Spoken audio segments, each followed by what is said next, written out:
You're listening to Chapter by Chapter Classics, the short-form classic literature podcast where each episode walks you through a few chapters of a great book. Previously in Pride and Prejudice, Darcy returned to clear the air with Elizabeth, offered a second, humbler proposal, and brought the story to a close with two hard-won marriages and a final look at how pride and prejudice have been overcome or not by each character. In this bonus episode, we're doing a whole book exam review of Pride and Prejudice, pulling together the plot, characters, themes, and some essay-style questions you can use for class or independent study. Welcome back to the Deep Dive. So you've made it through the witty battles, the awkward proposals, and the grand estates of Jane Austen's Pride and Prejudice. You've survived Mrs. Bennet's nerves. Barely. If you finish the novel, this is for you. It's our comprehensive, spoiler-heavy wrap-up. We're here to really map out the core journeys of Elizabeth Bennet and, of course, Fitzwilliam Darcy. And that journey, that idea of correction, is exactly why it's a masterpiece. Critics always point out that Austen's realism doesn't come from, big dramatic plot points. Right. It comes from what they call these myriad, trivial, unforced strokes, these tiny little details that reveal everything. I love that phrase. Give me an example of one of those trivial strokes. Okay, think about Mr. Collins. We learn everything we need to know about his character when he changes his mind about which sister to propose to. While Mrs. Bennet is just stirring the fire. Exactly. It takes a second. And in that one tiny moment, you see his entire self-serving mechanical nature, no big speech needed. Or that great detail about Darcy, this incredibly wealthy, powerful man who, after that surprise meeting with Elizabeth at Pemberley, he brought his coffee cup back himself. Yes. That small gesture tells you everything about the change happening inside him. He's starting to find some humility. So really, the book's core dilemma is just that. You have these two very clever people who are completely blinded by their own stuff. Completely. Elizabeth by her own quick judgment and, let's be honest, her vanity.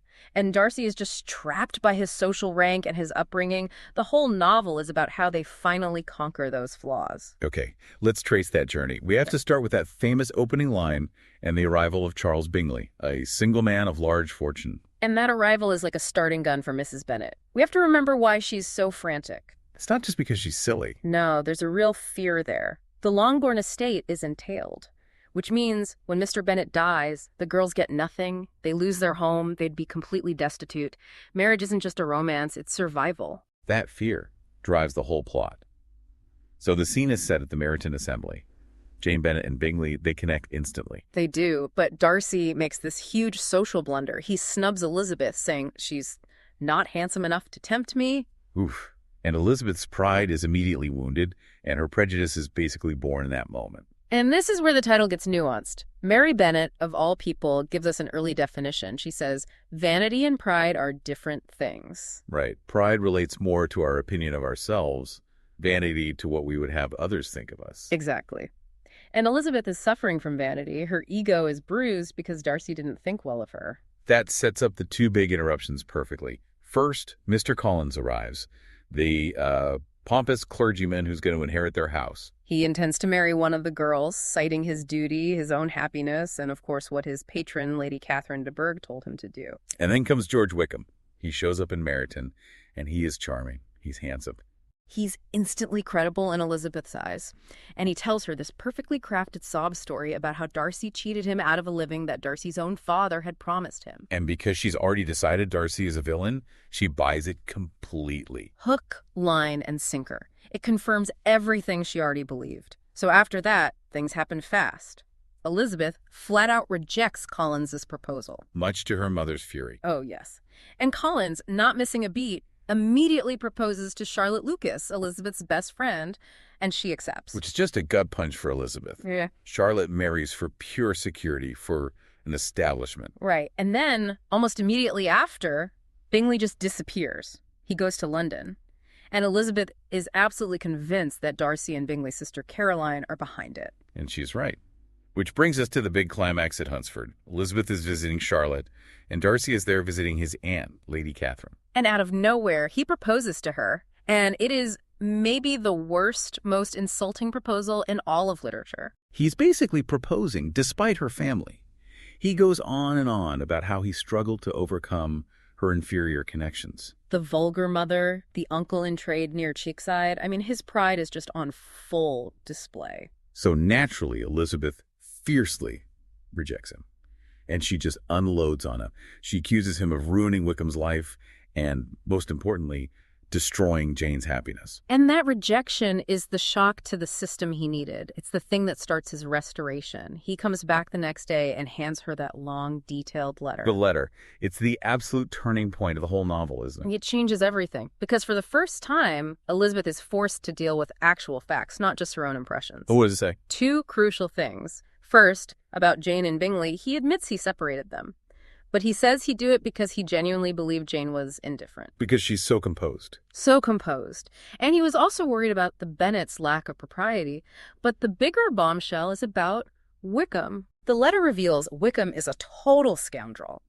He took a cash payout instead of the living, wasted it all, and then tried to elope with Darcy's 15-year-old sister, Georgiana, just to get her fortune. And when Elizabeth reads this, her whole worldview just shatters. She realizes she's been weak and vain and nonsensical. Her judgment completely failed her. Her vanity blinded her. She believed the charming man who flattered her and hated the proud man who insulted her. That's where her self-knowledge begins. Just in time for the family's biggest crisis yet, Lydia's disgrace. Right. So Elizabeth is on a trip with the Gardiners, and they visit Pemberley, Darcy's estate, thinking he's not there. And Pemberley itself is a revelation. It's tasteful, it's elegant, it's not gaudy and over the top like Rosings. And then she meets the housekeeper, Mrs. Reynolds, who just gushes about Darcy, calls him the best landlord and the best master, sweet-tempered, generous. It's the total opposite of the man Elizabeth thought he was. It shatters her prejudice. And then Darcy himself shows up unexpectedly, and his whole manner has changed. He's polite, he's gentle, he even introduces her to his sister. But then, boom. The letter arrives from home. Lydia has eloped with Wickham, and the family thinks they aren't married, which would mean total ruin, irremediable infamy. The stakes are enormous, and what saves them is this incredible, quiet act of generosity. Elizabeth finds out later that Darcy went to London, found them, and paid off all of Wickham's massive debts. Over £1,000. A fortune. And he pays for Wickham's commission, gives them money to live on, and forces them to marry, all to save the Bennet family's reputation. And he does it all in secret. He tells the Gardiners not to tell anyone. His motive was his own guilt for not exposing Wickham sooner and his love for Elizabeth. It's his pride being transformed into real, active humility. So, with the family saved, things wrap up. Bingley comes back and proposes to Jane, and then we get that amazing final showdown. Lady Catherine de Bourgh storms into Longbourn, demanding Elizabeth promise she will never, ever marry Darcy. And Elizabeth, who has completely conquered her vanity, just stands up to her. She refuses to be intimidated. Darcy hears about this. It gives him hope. He proposes again, this time with real humility, and she accepts. The correction is complete. Let's zoom in on those character arcs, because they're really the heart of it. Elizabeth starts out clever, but her biggest flaw is trusting her own judgment too much. It's her vanity, really. Her self-esteem is so tied to being the clever one, the good judge of character, that when Darcy wounds her vanity, her judgment goes out the window. So she has to accept she was wrong. She has to swallow her pride to actually see who Darcy is. And Darcy's journey is the opposite. He has to overcome his privilege. He was, as he says, pampered his whole life, which made him proud and socially awkward. His transformation is all about action, not words. We see the proof at Pemberley, and then the ultimate proof is what he does for Lydia. A totally selfless act. And the supporting cast is just as brilliant. Jane is so good, so determined to see the best in everyone that she's completely misread as being indifferent. While Bingley is so good-natured, he's basically a pushover. He's easily manipulated by Darcy and his sister. Then you have Wickham, the ultimate lesson in not judging by appearances. All charm on the outside, completely rotten on the inside. We have to talk about the Bennet parents. Mr. Bennet is so witty and funny. But his wit is a defense mechanism. He's withdrawn from his family, and his reprehensible neglect of his younger daughters is what allows the Lydia crisis to happen in the first place. Austen is pretty tough on him. She is. And while Mrs. Bennet is this, irreclaimable fool, her obsession with marriage comes from a very real place of financial terror. Okay, let's pull back to the big themes. Obviously, Pride and Prejudice, but it's also about self-knowledge. Absolutely. That's the real goal. Elizabeth has to realize her own vanity before she can see Darcy clearly. Darcy has to realize his pride is a prison. Then there's class and marriage. The whole book is an exploration of that. You have marriage for security, like Charlotte. Marriage for mercenary reasons, like Wickham. And then finally, marriage for true affection, like our main couples. But that class barrier is always there. And finally, reputation. The Lydia plot is all about how fragile a family's reputation was and how easily it could be destroyed. And Darcy's secret intervention shows that, in that world, reputation could, to some extent, be bought back with enough money and power.